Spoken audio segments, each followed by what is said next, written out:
Hey everyone, welcome back to our channel. If you're new here, please subscribe. I'd really love that. If you're returning, how you doing? Well, kids, it is time to cue the Unsolved Mysteries theme song. Are you familiar with DARPA and its pet project, LifeLog? Chances are you have signed up for LifeLog account and you didn't even realize it. Yeah, you see, DARPA developed LifeLog. It's a social media platform that gathered vast amounts of user information. Strangely enough, it was reported on February 4th of 2004, and then it was shut down. The very same day that LifeLog shut down, Facebook was launched to the public. Adding to the mystery, Jeff Bezos has a family tie to DARPA. His grandfather, Lawrence Preston Guise, Gise, was the founder and the member of this agency. Now, fast forward to 2018. Revelations surfaced about Facebook engaging in a secretive data sharing agreement with Amazon, contradicting his own privacy policies. Moreover, Bezos' grandfather, Lawrence, later served as the head of the Atomic Energy Commission. And what happened on his watch? Well, he lost 300 pounds of uranium. How that even happens, this is the very same ingredient that is needed for nukes, okay? So shortly after, one country tests out their first nuke.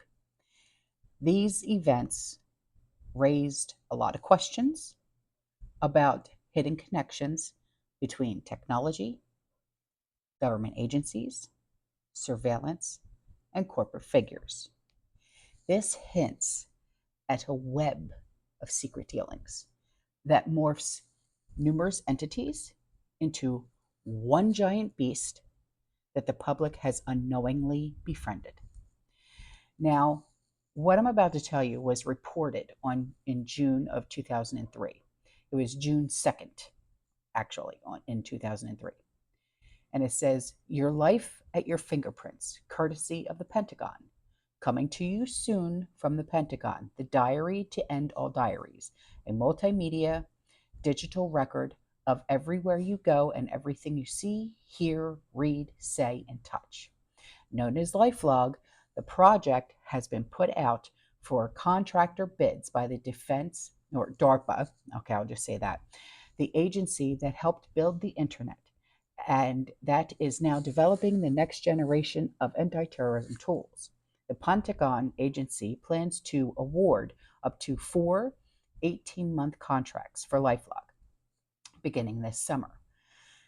Contracting documents give the sense of the project's scope. Cameras, microphones would capture what the user sees or hears. Sensors would record what he or she feels. Global positioning satellite sensors would log every movement.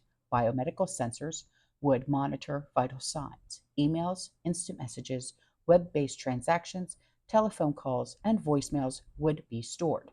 Mail and faxes would be scanned. Links to every radio and television broadcast heard and every newspaper, magazine, book, website, or database would be recorded. Now, thankfully, this was canceled 10 months later after the criticism and stuff like that over the privacy concerns. Then, like a year later, February 4th, 2004, this is what was reported. The Pentagon canceled its so-called LifeLog project, okay, an ambitious effort to build a database tracking a person's entire existence.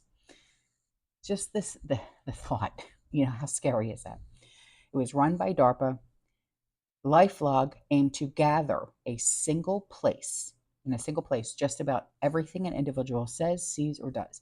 the phone calls that are made, the TV shows that are watched, the magazines that are read, the plane tickets that are bought, the emails that are sent and received out of this seemingly endless ocean of information. Computer scientists would plot distinctive routes in the data, mapping relationships, memories, events, and experiences.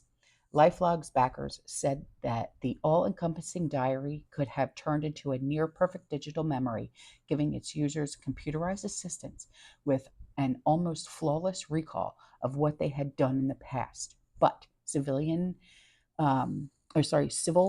libertarians immediately pounced on the project when it debuted last spring, arguing that LifeLog could become the ultimate tool for profiling potential enemies of the state.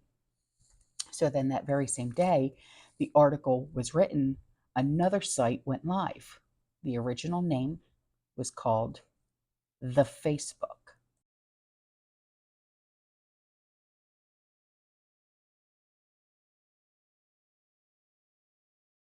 So it looks like they got most of us to get a LifeLog account by simply changing the name to Facebook. And with Bezos having ties to the founding members of DARPA, that would mean that Bezos would get access to the user's information. Facebook also has ties to Amazon in other ways. They have a secret data deal with Amazon, which flouted its own privacy rules. Documents obtained show that Facebook had undisclosed deals with about 150 companies, including Amazon, giving them privileged access to user data. The documents showed that as of 2017, Amazon was able to get people's names, their emails via Facebook friends, and it's a practice which Facebook said it would put to an end in 2014. Amazon, in turn, supplied Facebook with contact lists to help the social network suggest more friends, recommendations. That's what the document showed.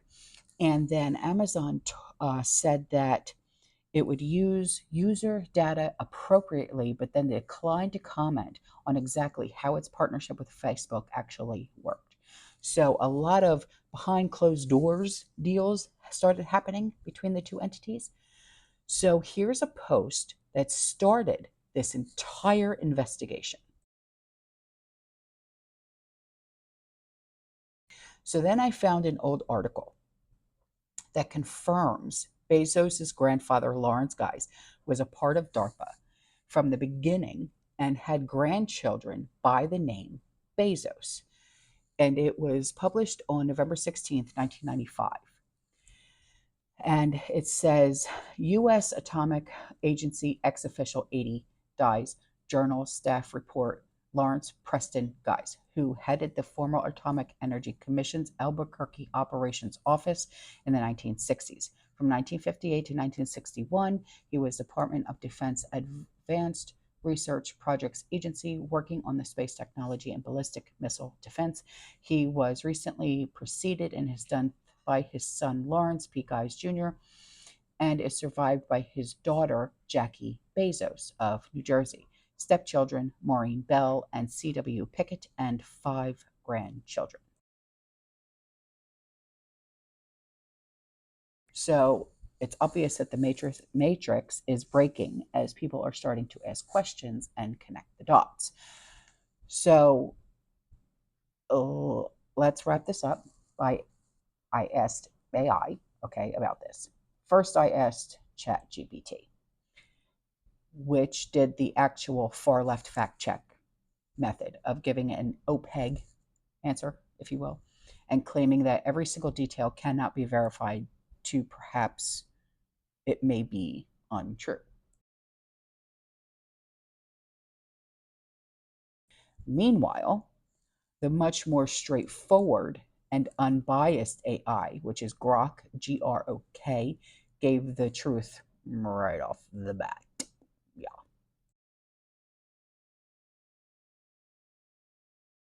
So what do you guys think? Think it's crazy? Yeah, me too.